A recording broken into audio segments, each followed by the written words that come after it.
Sharon Red. That was one of my most memorable artists who came there, and that's when she had the song "Can You Handle It?" And she came in, she tore that club up. Today is Monday, March 17th, 2025. Who are we speaking with? Edward Nicholas, known as Eddie. Fantastic. What do you want your legacy to be? Well, you know, just that I did my best, whether good, bad, or ugly. I did what I could. If anything I've done to anybody that I could not atone for, then to hell with it. But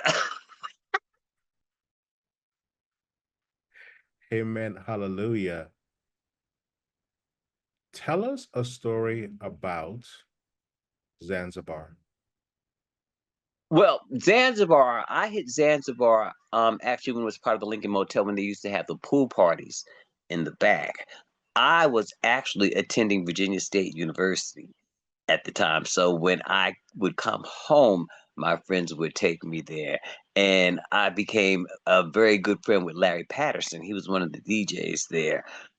He would do the opening and all that type of stuff prior to whoever the headliner was at that point.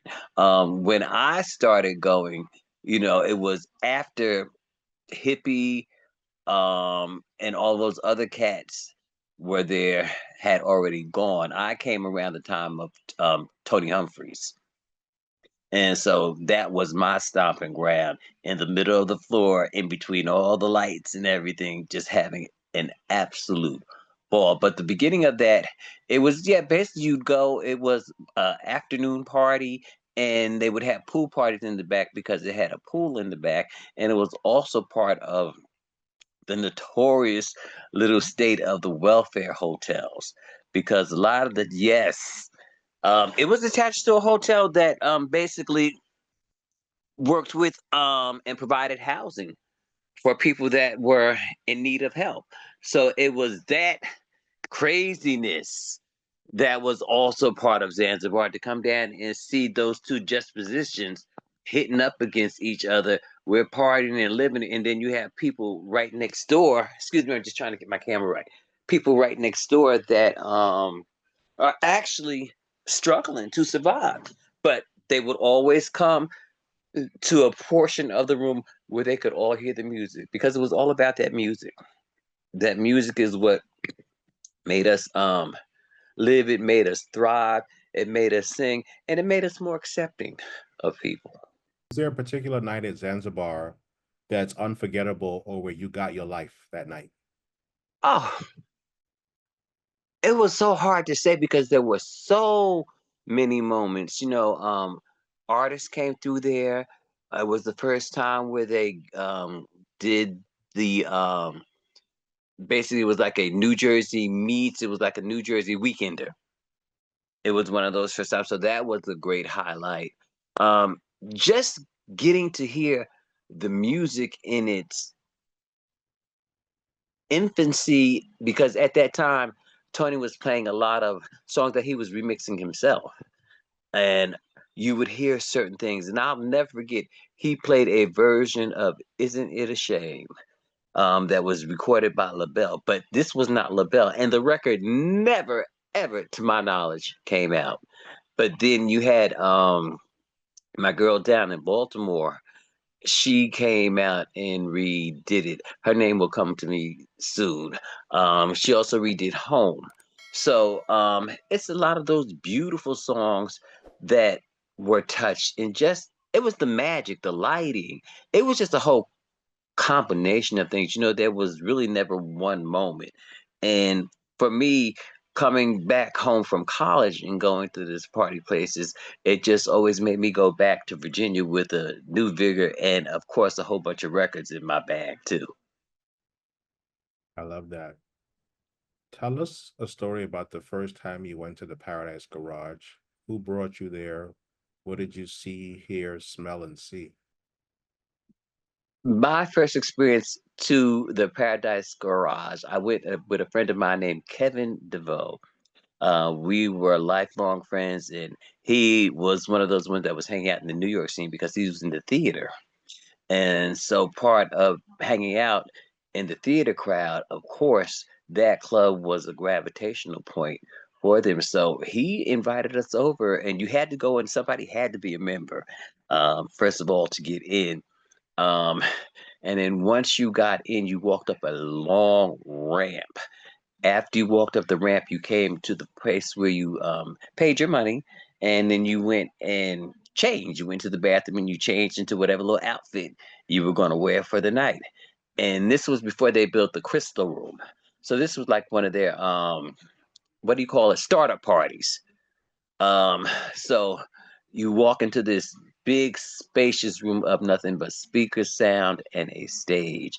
And then off to the back room was a little notorious room where people would go and sit and they talked about the punch being spiked, the stuff being filtered through the air and all of that type of stuff. So it was just a bunch of things that just hit the senses, and being a black gay male and a youth at that. Um, was one of those things because I went and I became a card carrying member. Went spitting my little $75 and my name is written in somebody's roster up in there. You know, I wish I still had the card, but I lost it. But that was a destination. Um, you would go in and you would come out and it would be Sunday morning, maybe Sunday afternoon, and you'd be trickling home after a wonderful night of being battled down by music. And Larry, he was a master of the turntables, and especially when introducing people to new music. He would play that record to death until you walked out of there singing it. But it was the atmosphere, the lighting. Um, there were moments where I remember where we're on the dance floor and the Jackson 5 song "Come Along with Me" would come down, and all of a sudden the screen would come down, and you'd have the dancing mushrooms from Fantasia and all of that type of stuff. So it was like all of that madness. I remember seeing the group that sang "Can't Play Around." Can't play around, boy, can't play. They performed there. Gwen Guthrie, Grace Jones, Madonna, Sylvester, all of these folks came to that club. And you paid your $75 for your membership. Then after you were a member, you just paid your $10 and you could bring somebody along with you. So, you know, I paid for the core membership, and that was the night that everybody wanted to go. Of course, they had their Fridays, and I went on a Friday, but you know, they served beer and all that, and it was a whole different vibe from Saturday. So, yeah, a lot of people said I went to the Paradise Garage, but did you go to the Paradise Garage? Hello. Tell us a story about better days. Oh my God. Better days creates better nights. I was a young man in high school. Um, a neighbor of mine, she had just moved in from living in, I believe, the Bronx in New York. So she was already familiar with that club because she had gone before. So I was still in high school, you know, not thinking about anything like that. And they all said, Eddie, let's go to New York. So I'm like, you know, hell, I got to get up and go to high school tomorrow. I got to go to school tomorrow. So I said, okay, let me figure this out. It just so happened I was on the third floor of my parents' home, and I had a flat roof that I could walk out on, sunbathe on, and we had a great big mulberry tree. So at 11 o'clock, I'm supposed to be in the bed. My friends would let me know, well, we're coming to pick you up at 11 o'clock.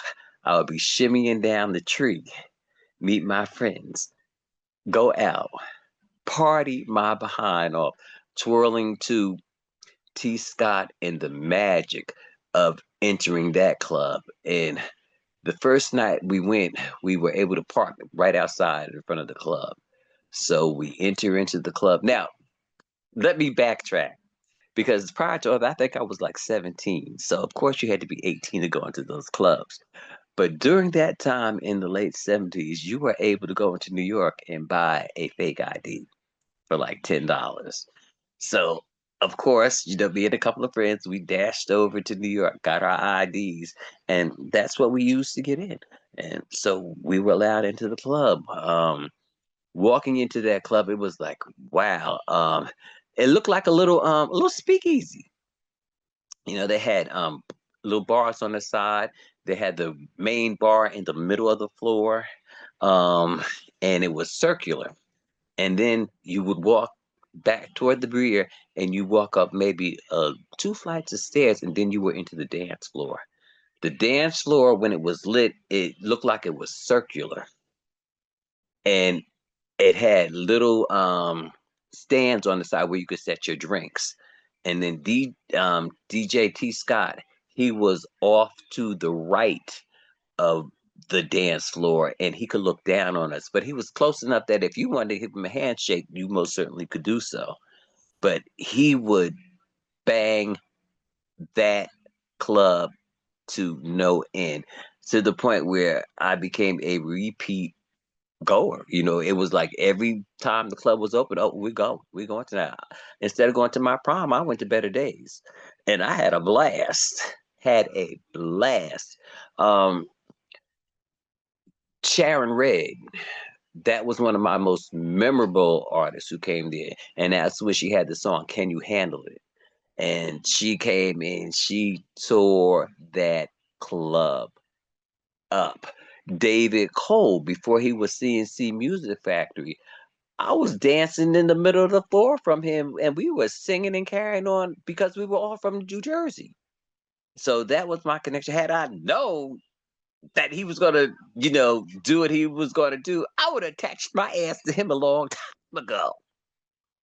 Because at that time, I was just fooling around, and I was getting hit with the music bug, and disco was the thing.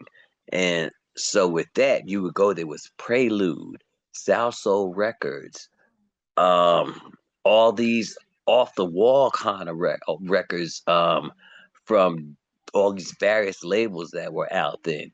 But the mainstays were Casablanca, Prelude, and South Soul. Those were the biggest ones that stand out the most to me because of the artists that they had on those labels.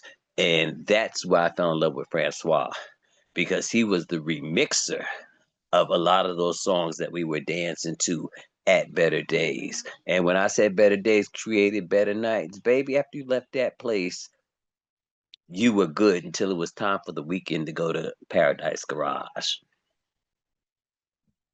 So it was that whole slew: Zanzibar, Paradise Garage, Better Days, and also I used to go to the clubhouse in Washington D.C. Ooh, tell us a story about the So I go way back there. Clubhouse was another club that you had to have someone able to get you in. And it just so happened that on a couple of nights that I went to there, one of the bodyguards happened to be somebody that I grew up with in Montclair. And I'm like, and I'm like looking at him, and I'm like, okay, what are you doing down here being a security guard for this gay club? And I said, we was growing up. You ain't never showed me no little inkling or nothing. But then after that, we talked and we chatted. And from that point on, by being invited by friends that were living in the Washington, D.C. area, I was able to go and enjoy that. And that club was phenomenal because it had two sides. The first side, when you entered, was where they would play like mellow and all that type of stuff. Too Shy Guy, Hush Hush, and all that type of stuff. Your Love is Insane. And then it would be get ready to throw down once he played Stevie Wonder's Ass. Because after he played that song, you knew it was ready. That was, I believe, DJ Mandrill. And then on the other side, when you got on the other side, that was like a big, spacious dance floor with seating and all that type of stuff. And you knew that the club was getting ready to kick off once they played Love Has Come Around. So it was like they had those keynote songs that you knew were going to take you to the next level. Gail Adams, um, what's my chick name? You Can't Fake It. You can't fake the feeling without feeling. That young lady. It was just so many artists that came through that point in time too. So please be in clubs up and down the East Coast. I've been to a lot of them. Tracks, when Tracks started, the Bank in Washington D.C., um, the Orr House in Norfolk, Virginia. Wait, what's that? Break that down for us. That was a club down in Norfolk, Virginia. Um, and that's when I first went to college. I went to college at Virginia State in 1978. And that was the place to go. It was down in the area where Norfolk State University and all that stuff was. So they had to have their little place. And it was this little gay club called the Orr House. And the Orr House prided itself with playing disco. And again, all of that disco music was filtering all the way down south. And those were the clubs that we went to because we were there. We were there. In Richmond, Virginia, had a club called Club Fame that was built in the bank. The DJ's booth was in a bank vault, and it had a raised little floor and red velvet, crushed velvet ropes and all that type of stuff. But the music, again, it was the sound of Casablanca. It was all that Ring My Bell and all of that space sounding music. And it was just a wonderful atmosphere because coming from the North, coming and partying in spaces like New York and New Jersey, you're only hoping that you can go down to these areas and find something that can give you a little taste of home. And gladly, those places were available in the South. Whether people believe it or not, they were available in the South. And that was part of my, as I call it, my 95 up and down traveling route and going to these clubs. Come home on the weekend, party at the clubs in New York, come home for vacation, party in the clubs in New York. Back home in college, knowing I'm supposed to be studying, but on the weekend I was dashing up to Washington, D.C. to the clubhouse. What else? The Nickel Bar, Peter Rabbit's in New York. Um, just so many. As I'm getting older, my head is filtering. And let me not forget Murphy's in Newark, New Jersey, because that was an accessible place for me to be able to get to. And Murphy's was one of the first places that actually played my songs. So I give mad shout out to Murphy's and David Helper. He was one of the first few that when I started recording, he played my songs. I was running into all the record stores, Vinyl Mania, um, all the ones down in what's the one that Joe Clausell used to own? His, I Dance think it was called this. Yes, I used to go to his Discorama, all those places where you would be able to get the music that they were playing in clubs. So I would be dashing out, going out and buying those records and taking them back with me to Virginia because down in Virginia, we had our little cliques and we had our DC and New York clique and New Jersey clique, and we were about club music and dance music. We wasn't about none of that old rap and all of that type of stuff. Even though that was filtering in, we still had our music that we wanted to bring, our WBLS tapes, all of that stuff we had. We just brought it down and me with the records and finding spaces that we were able to party at and create our own atmosphere. Tell us a story about Tracks NYC. Tracks, that the first time I went there, again, I was taken with a friend. That place was humongous. Once you got in there, you just looked around, chairs, seating, but then they had the dance floor was in the middle. And that's where everybody congregated at. And at that time, Xavier Gold's song was out. You used to hold me. And when that song would come on, baby, the kids would go crazy. And the good thing about many of these clubs, they were very multicultural. You know, some of everybody came through and everybody partied because again it was all about that music and how that music hit your soul, how it took you back. the combinations of music that the DJs would play. Again, now that everything is under the umbrella house, you know, people forget that house was under the umbrella of disco, and disco was under the umbrella of R&B, and all of it was under jazz. So, we just have to know how our music came about, and this I'm in this little discussion with folks now when they're referring to songs that we equate as dance and club because of the age group that I'm at, and they're calling it house. I'm like, no, no, it's not. That's considered dance club. House came much later, but in the incarnation, house now is the umbrella of everything else because everybody's attaching houses, house that, house this, house that. I'm part of the Weequahic Park House Music Festival, and I helped founded that festival. And we used to be called the Weequahic Park House Music Festival, but I insisted that no, we need to actually change the name because we don't play house. We play more than house. We play varied music and the artists that we bring. So the festival now is called the Weequahic Music Festival. So it's all in the terminology because when you say house, people expect that. And then when they come, and they're served with something other, then they have their issues. But getting back to Tracks was another phenomenal place that I had the opportunity to be able to set my little tushies on and dance and scream and throw my hands up in the air. Tell us about what is, and tell us about the Coffee Cave in New Jersey. The Coffee Cave was a phenomenal space.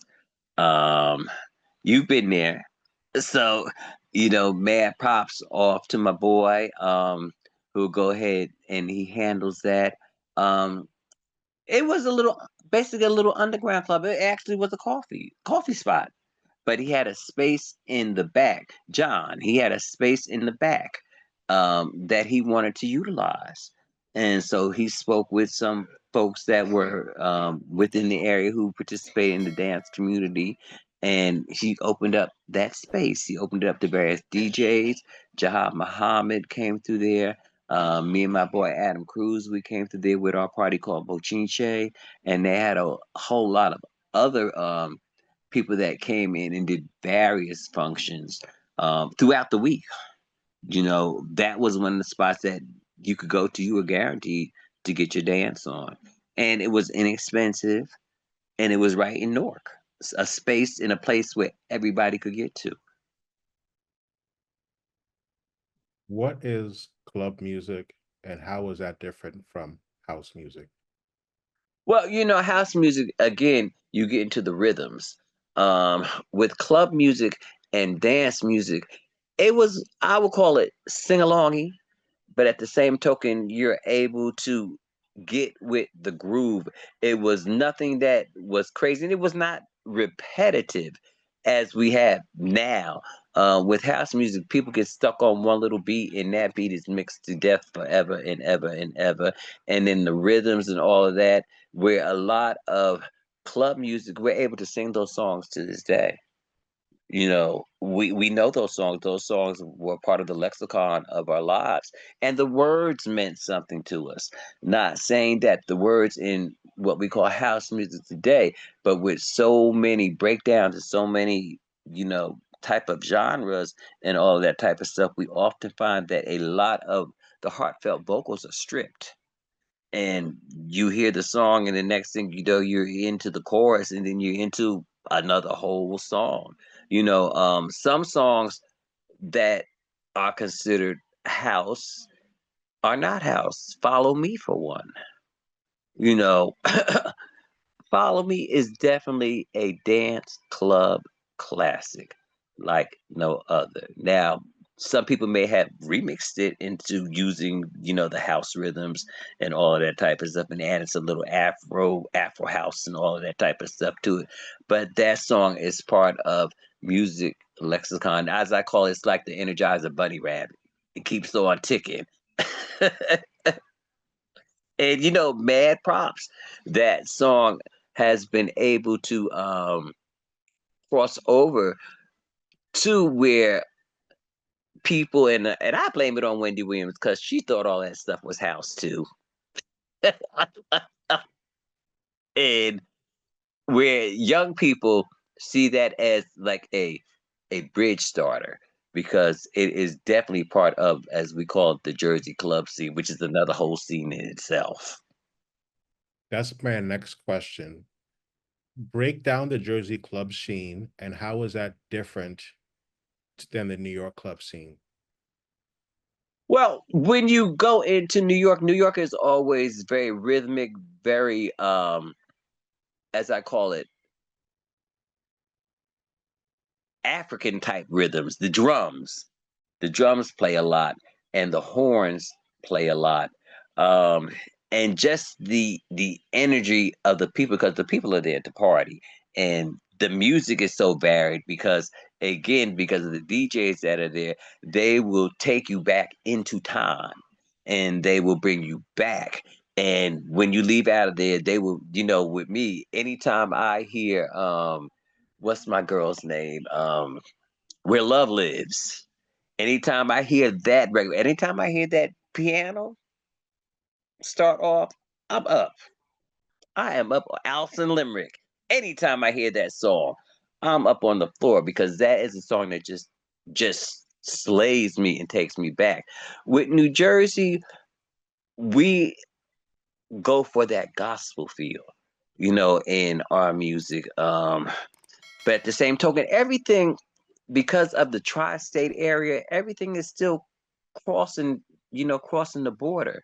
So when you say, is there a difference now? The only difference I can actually say is how a DJ chooses their records for the atmosphere that they are in or that they are playing in. That will dictate um, the choices and the differences for people to be able to say, well, I went to this party, I went to that party, because everybody's somewhat playing the same thing, but then again, depending on where they're from, they're playing something a little different and adding something a little different. And we know we all still live with our DJs that we see as our legends, the Tonys, the Timmys, the David Morales, all of those cats who are still out here doing their thing and playing their music and of course, making us relive because we're able to see them relive our past because we know they're going to play something that relates to us. And because everybody's so cross continental now, it's hard to say what the difference is. It's, I would say, one's personal taste. I personally I like horns. So any place I go, if you play some tracks with some horns and some vocals, you got me. But in either spot, I don't want to hear too many instrumentals and no vocals because I need to be sent someplace. So I'm ready to go home.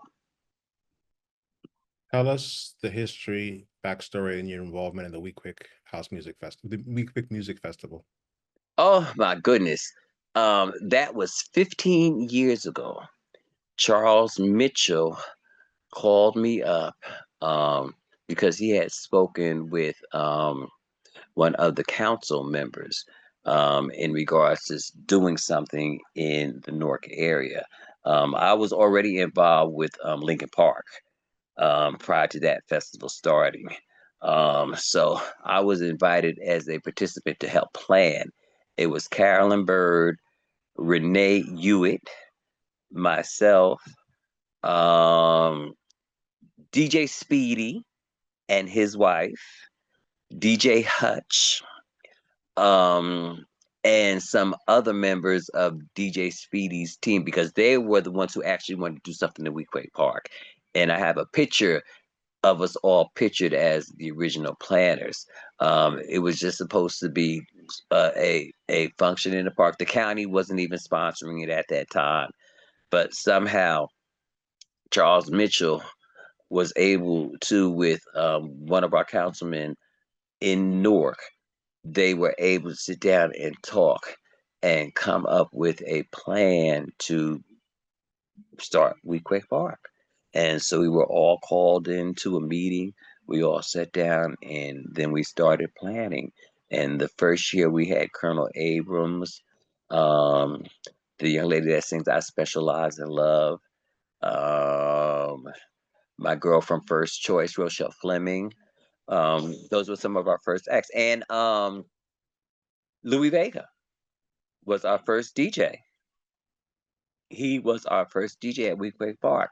And from that point on, the first year was so successful that we just continued on to where we're now getting ready to celebrate 15 years. Have we had our ups and downs and ins and outs? Yes. It's a battle. What a lot of people don't know, it takes a lot to sit down and plan a festival that is basically going to service 20,000 plus people, because those parks are huge and you have to take into account to everything. Is everybody going to be happy? No. I know the year we did Soca and House together, people were pissed. They were pissed, because they were like, oh, no, no, no, no, no, we did not come to hear this. But not trying to generalize the historical fact of how closely our music aligns, with the rhythms, the patterns, and how we sing and all of that. So after that, we just decided that we would keep those separate, as best as we could. But we tried a lot of things, even during COVID. We did a podcast, a Zoom. We did one of those, and we had First Choice perform.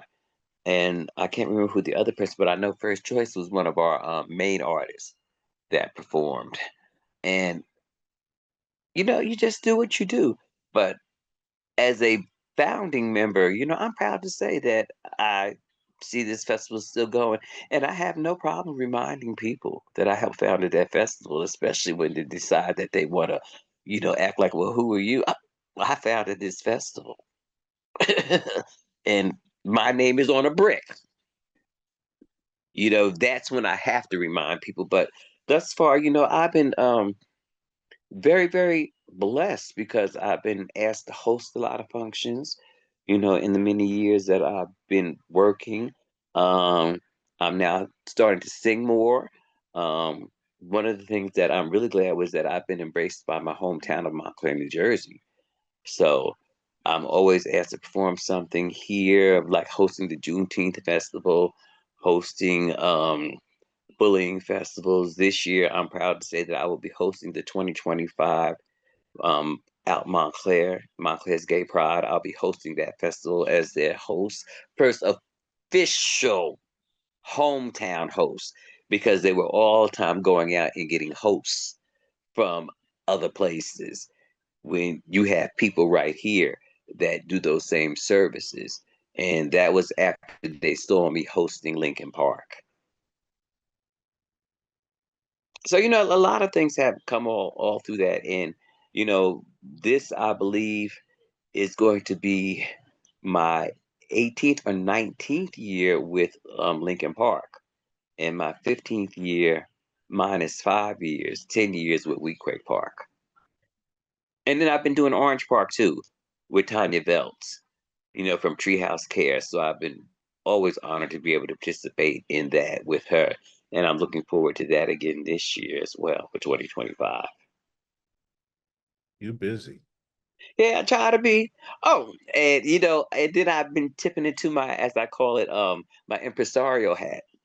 Last year I put together a movie premiere at one of our local theaters, where we introduced Jamara Wakefield's Black Joy Black House, her video, and Katrina Johnson. We presented her video, also as part of our movie series, in raising awareness about dance music, and are raising funds for my organization, the Montclair African American Heritage Foundation.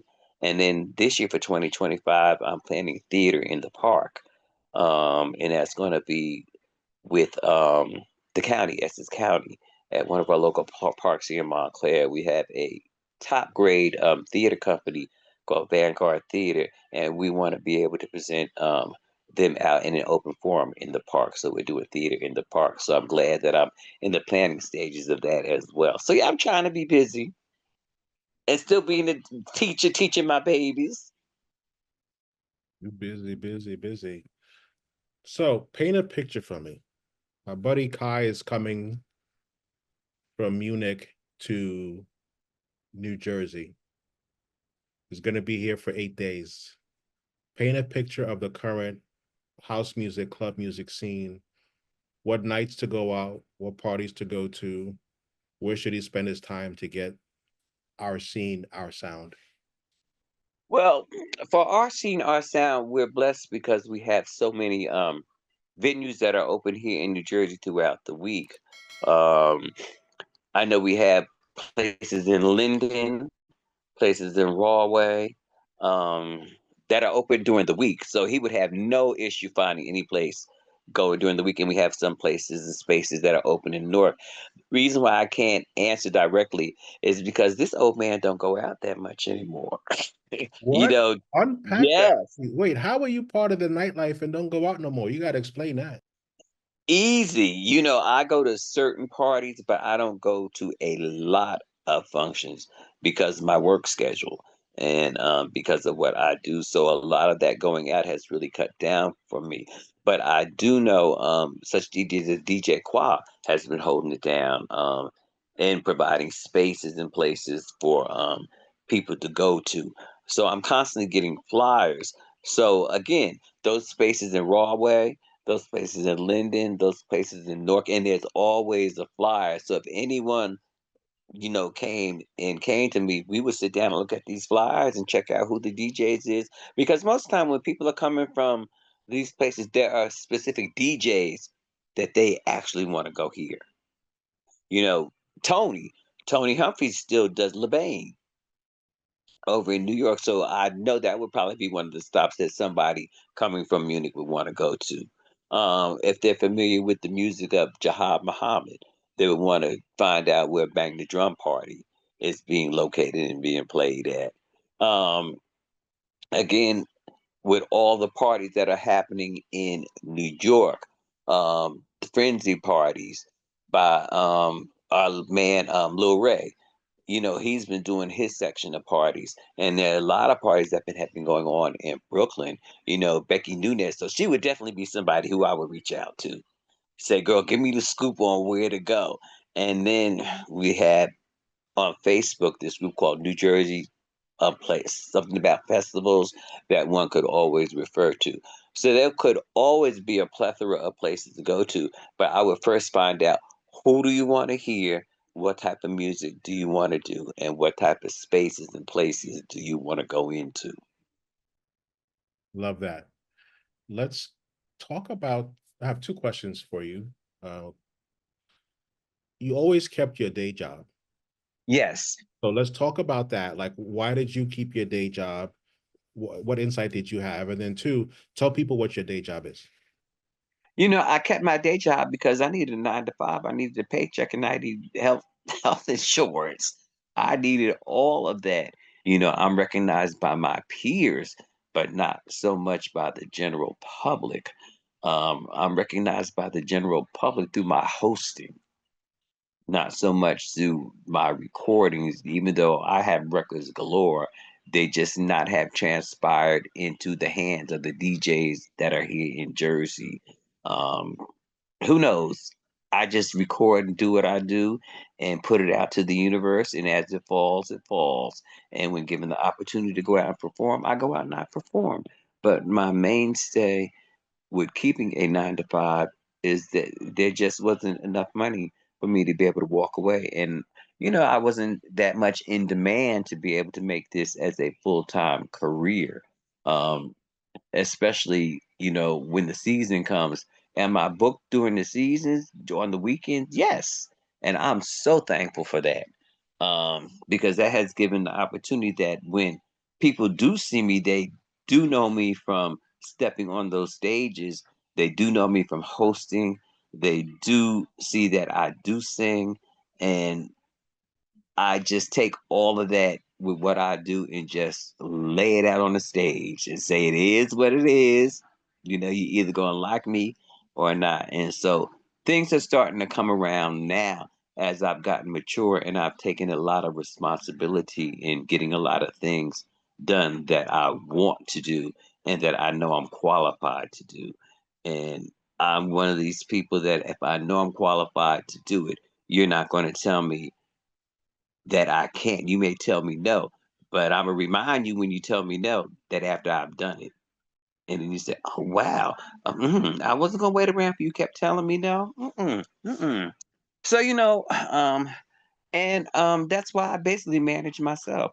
Have I wanted managers? Yes, but everybody seemed like they was too busy, or I wasn't talented enough for them to be able to invest their time in me. But then when they see what I do, and now the shoe is on the other foot, where I can pick up the telephone and hire you and let you know how much I got, and I can tell you no if we can't afford you.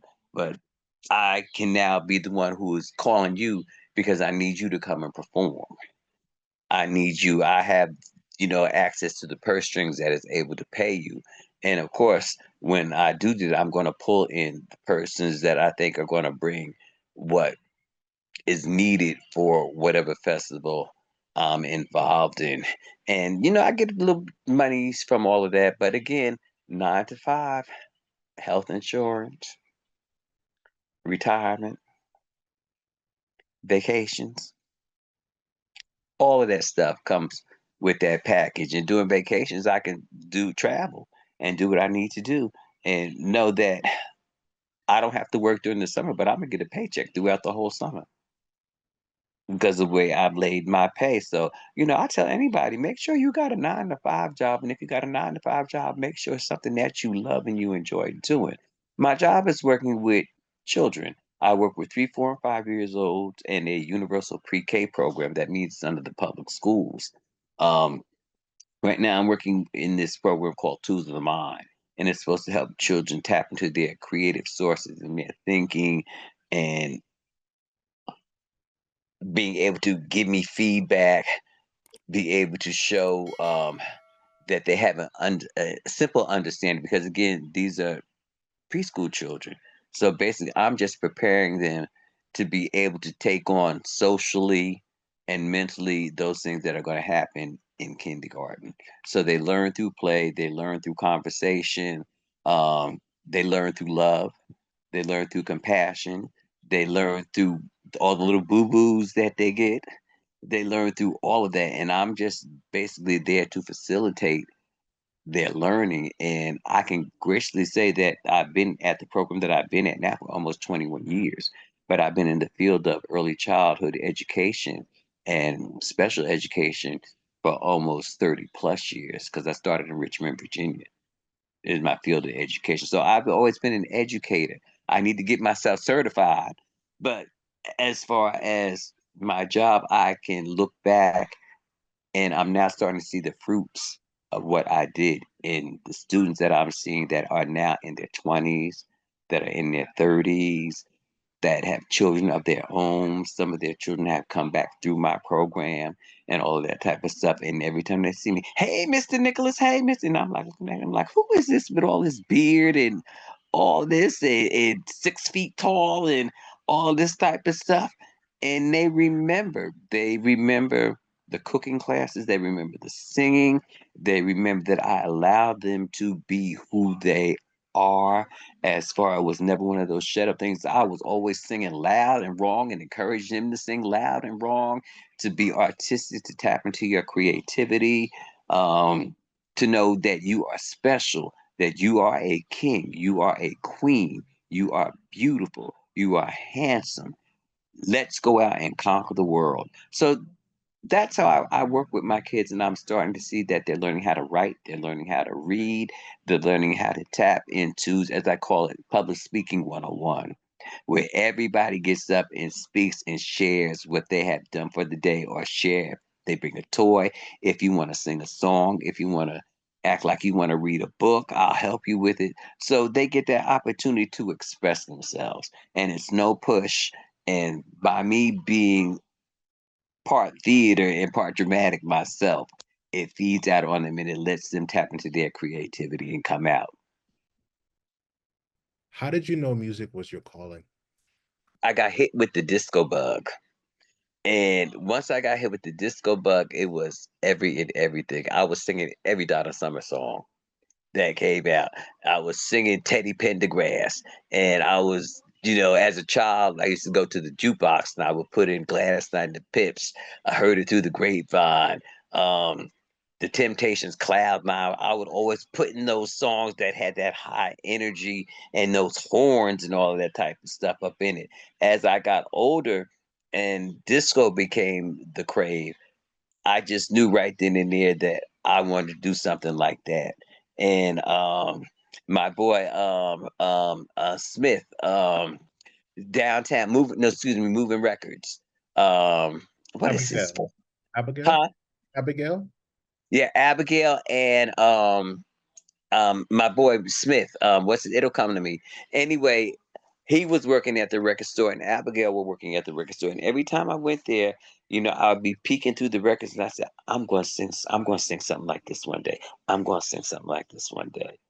And it all eventually, it happened. Was it a long route? Yeah. But I've been blessed. I was part of a choir that sang behind Barry Manilow in Richmond, Virginia. So I had the opportunity to do that.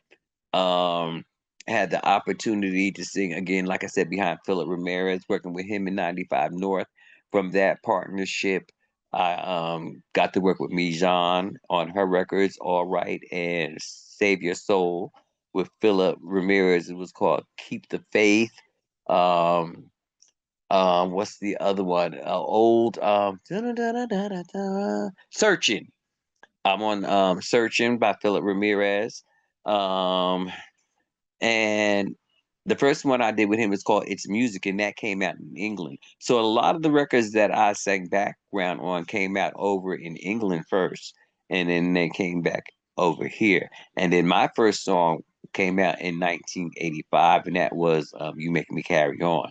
And I was best to come out on Strictly Rhythm Records. I went and worked with Mantry Records with Rashman Mantry, Glenn Thornton, and Adam Cruz. And how I ended up with Glenn Thornton, I actually recorded a song called Groovin' for Harley and Muscle over in Italy. And once the record was recorded, they never really did anything with it. So that record just sat around and sat around and sat around. And then Glenn heard it, and Glenn wanted to get their copy of it, but they wanted way too much money for it. And I just went back and re-recorded it. And that's how I started with Glenn. My first record with him was Grooving. And from then I've been working with him off and on for many, many years. And with Adam, it was just an extension because he did a remix of Grooving. And that's how Adam and I hooked up and we started recording. Rashman Mantry had heard about me and saw what I was doing, and so I ended up recording with him. So those three men have been the three main men that have been able to manifest and bring a lot of what I do to life. And to them, I can say I have a repertoire of music. And through um, Adam, I was able to work with Justin Imperial with my song Fall in Love. So, it's about all of these connections, um, all these people. Are there people that I would want to work with? I would love to work with certain people, but, they just haven't gravitated towards me as far as Let's doing make something. Huh? let let's manifest that right now. Dream, give me top five who you want to work with tomorrow. Well, one person I've just always wanted to sing background with Little Louie Vega's band. That is one dream that I have always wanted to do. Manifesting in that means that I would love to do a song with Josh Milan. I would love to do again with that whole little trio, Louis Vega, Josh Milan, and his band. I've always wanted to sing background with his band, and I'm gonna manifest that. Another person I would love to work with.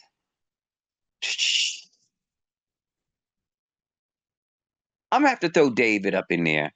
I like David Morales, and any of the aspiring folks that are out there, I'm open. I'm open.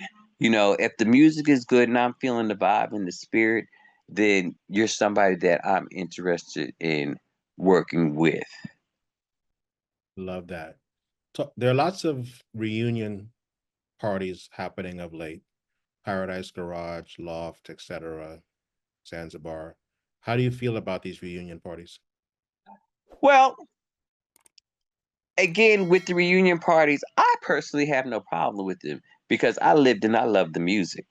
Um, and a lot of these parties, I will say, they try to stay true to the sound that actually equated with what these clubs meant. When you say reunion, you're going back to visit the past. But in visiting the past, you want to see how people have progressed and you want to know what they are doing in the future. But the music will always take you back and remind you of those times when you were young, when you were out there, when you were running around, when you were foolish, for those that did their little drugs and all that type of stuff and their little escapades and all that. It was a time of rebellion. It was a time of self exploration and finding oneself. And in finding oneself, you're able when you go to the reunions, you're able to look back and say, "Oh my God, I did all of that, but I'm still here." Because when you go back, you look and you see how many people are not here, and turning 65, I may have a little brain freeze here and there, but a lot of the clubbing and all of that type of stuff I was a part of, and I can truly say I was there. Again, you have all these people talking about their memories and but again, you say you were there, but were you there? I can tell you I was there. I was there. You know, did I ever go to Studio 54? No, because I had the Paradise Garage. And, I wasn't starstruck. I was lost in music. And that's all I wanted to hear. I just wanted to hear the music.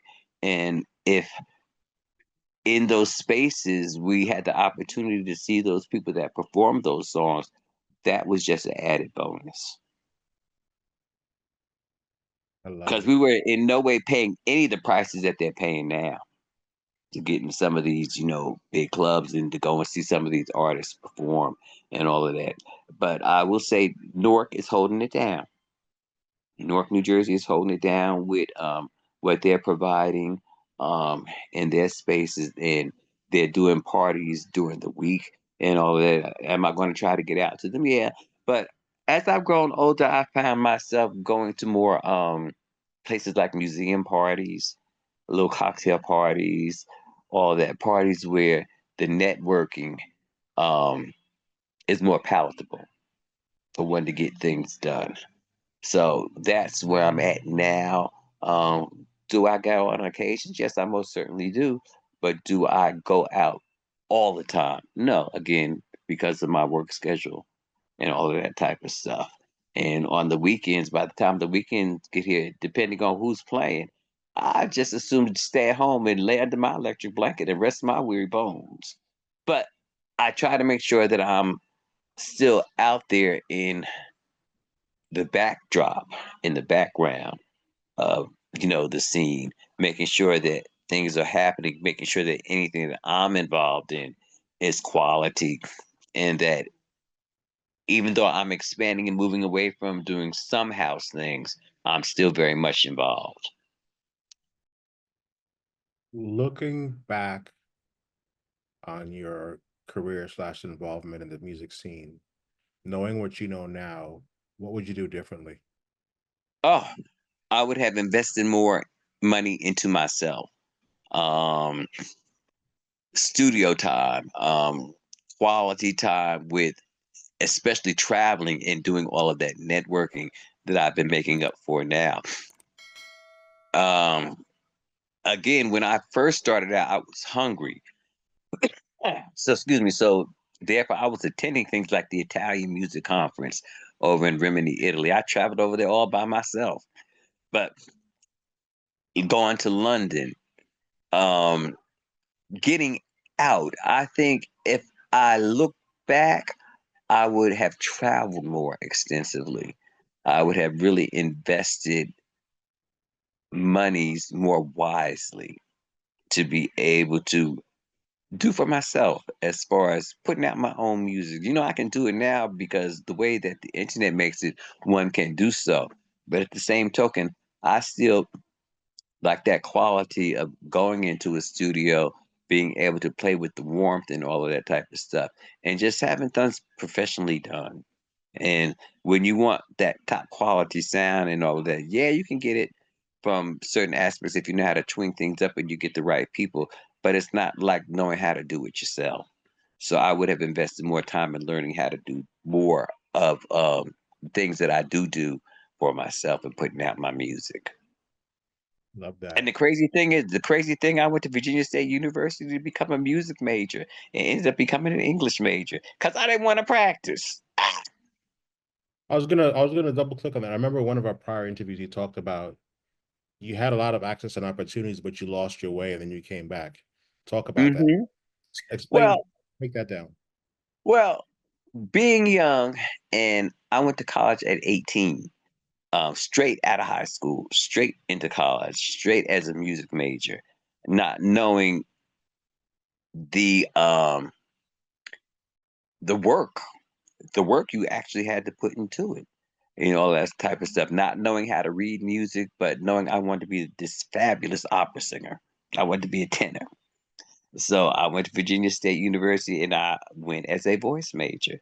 But then when I started seeing you had to take piano lessons, you had to take all of this, you had to take all of that, and it was running and messing up my weekend of partying. So I was running up to Washington D.C., partying instead of taking and sitting down and actually doing the work that required me to be that professional music person. And I was like, no, this is too much work. Let me switch to something easier. So I became an English major. So that's when I say I really lost my way because music was no longer of an interest because it was too much work. It was too much dedication. And at that time, I was young and I was gay. I was black. I wanted to dance. I wanted to party. I wanted to do all of those things. And I had access to it and I was free. Mommy and daddy were not there to tell me no or anything like that. So, oh, you got a test tomorrow. You need to be up to do your piano lessons. Oh, Eddie, we're going up to Washington D.C. You want to go? And that's where I went. So that's what I mean. I lost my way, but now once I had the opportunity to go back, and once I moved to Richmond, Virginia, I met Philip Ramirez and he knew that I sang. And from that point on, that's when I got the bug again. And, I was being hired as a background vocalist, which I tremendously, and, we got paid a little bit of change. It wasn't nothing major, but my name was on a record. I can go to those records and see my name on them, so nobody can say, well, Eddie, what have you done? Oh, this is what I have done.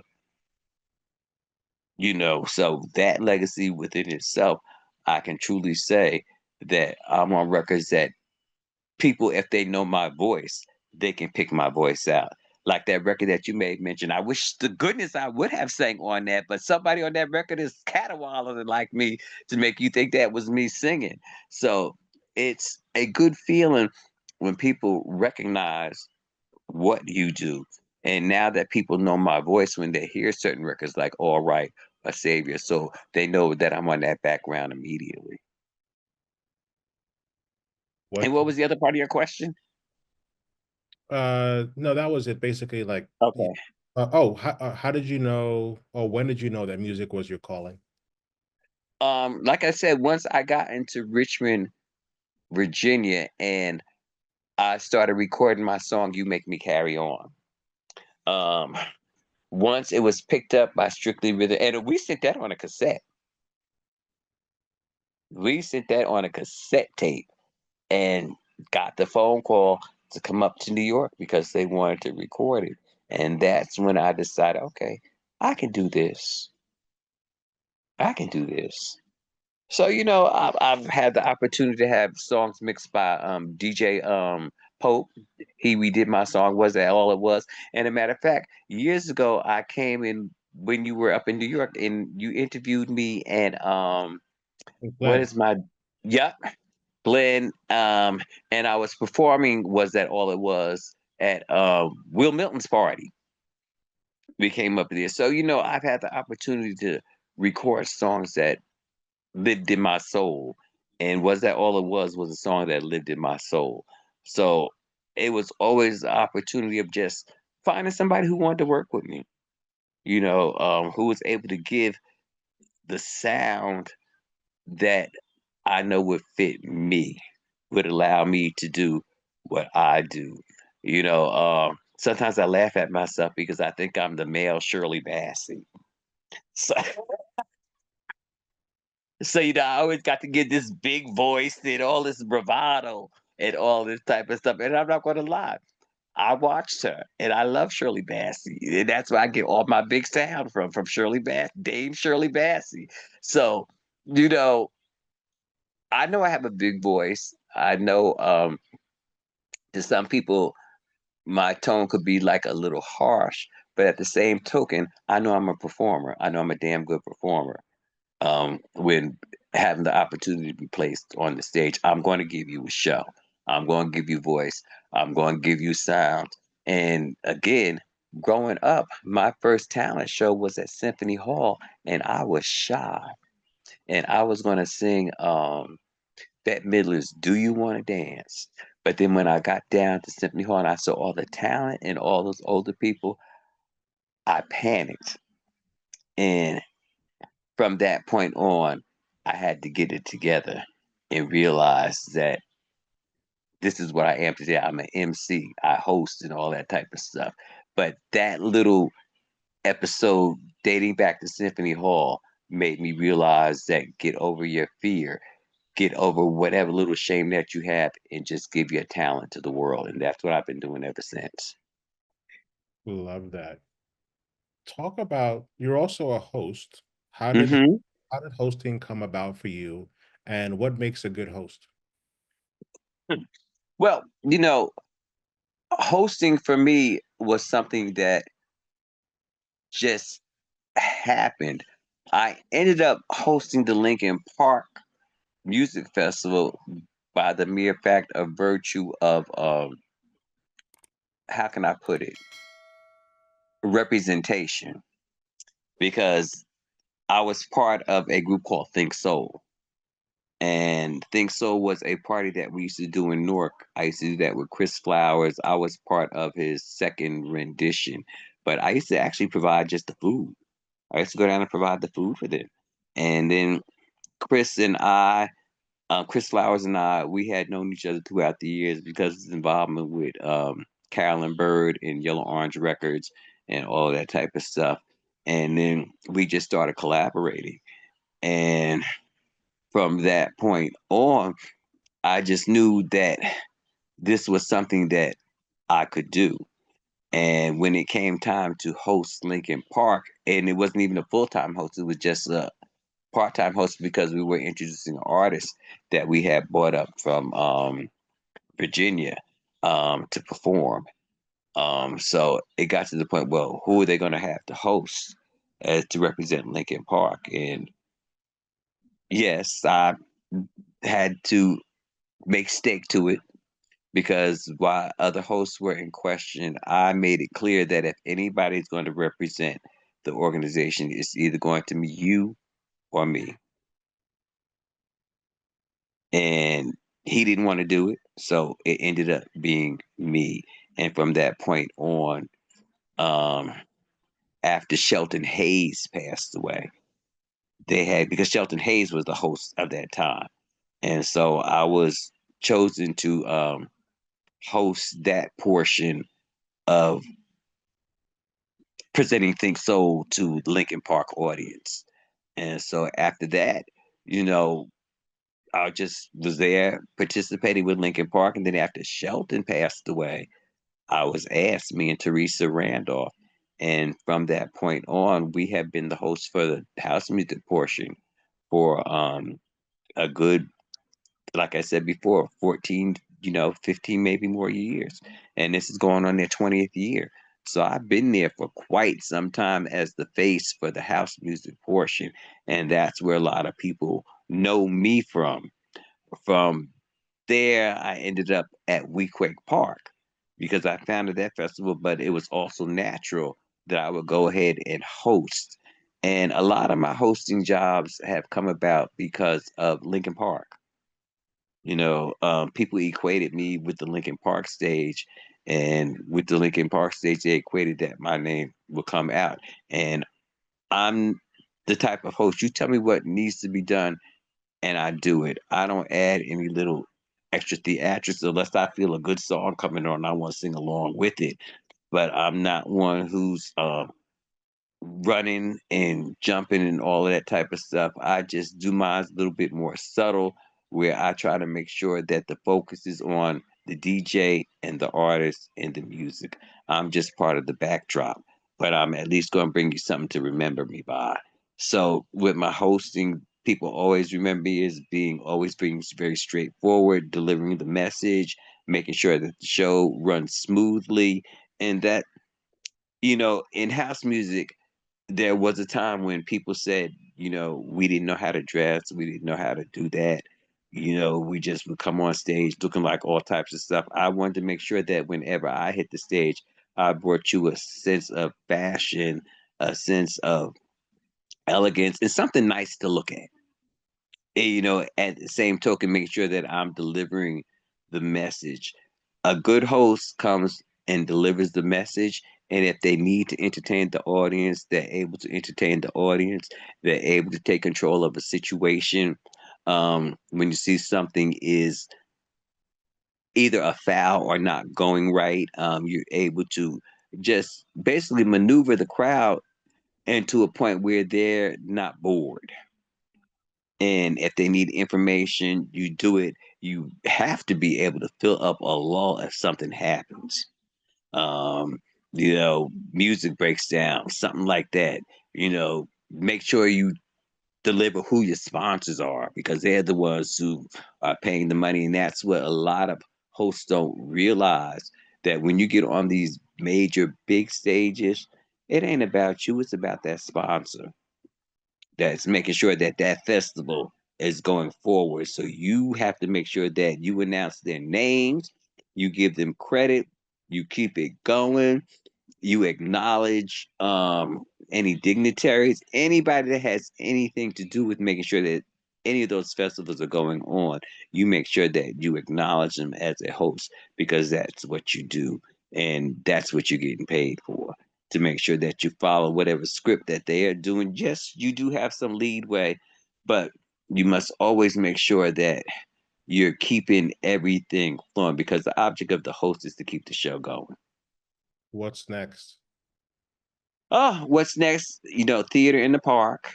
Weequahic Park is coming back up. Lincoln Park is coming back up. Orange Park is coming back up. Trip to Paris is coming up. Um, Graduation for my kids. Not graduation, but moving up ceremony. Um, Definitely more music.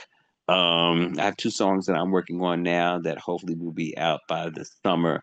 So just keeping busy with community service, community work, and all that stuff. Like I said, Montclair Pride is coming up. I'll be the host of that. Maplewood Music Festival is coming up. I've been invited back to host that.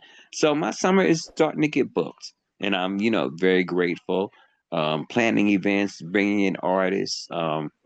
I've been producing the Montclair African American Heritage Festival's programming for entertainment for the last several years. And this year, we're bringing in Teresa Griffin, um, Elias, Leah Janae, and a good friend of mine, Carl Brister.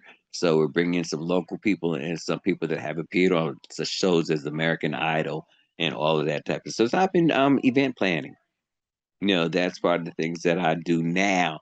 And, just getting ready for a wonderful packed summer. Perfect. Thank you so much. I look forward to it. And I know you would tag me and I will greatly, greatly share it. And Muema, I just want to thank you because people, I don't think they realize what extent you have done with documenting our scene. Excuse me, with documenting our scene with Bounce FM. You have been around for quite some time, and I thank you for always showing all of us in the dance community, in the house community, in the arts community. Period. The love that you do show by taking the time to get our stories, to document our stories, and most importantly, to share our stories. So I want to thank you for supporting me for the many years that you have. It has been more than a decade, brother, that you have been supporting me, and I really, really appreciate you because whether you know it or not, with you interviewing me, I have now been able to take what you have done and shown me, and I now do that as part of the services that I do. Because I now do a lot of interviews as well too with Deep House Music Magazine. I was independent, doing all those interviews with Congress people, with people in the arts, with doctors, and all of that type of stuff.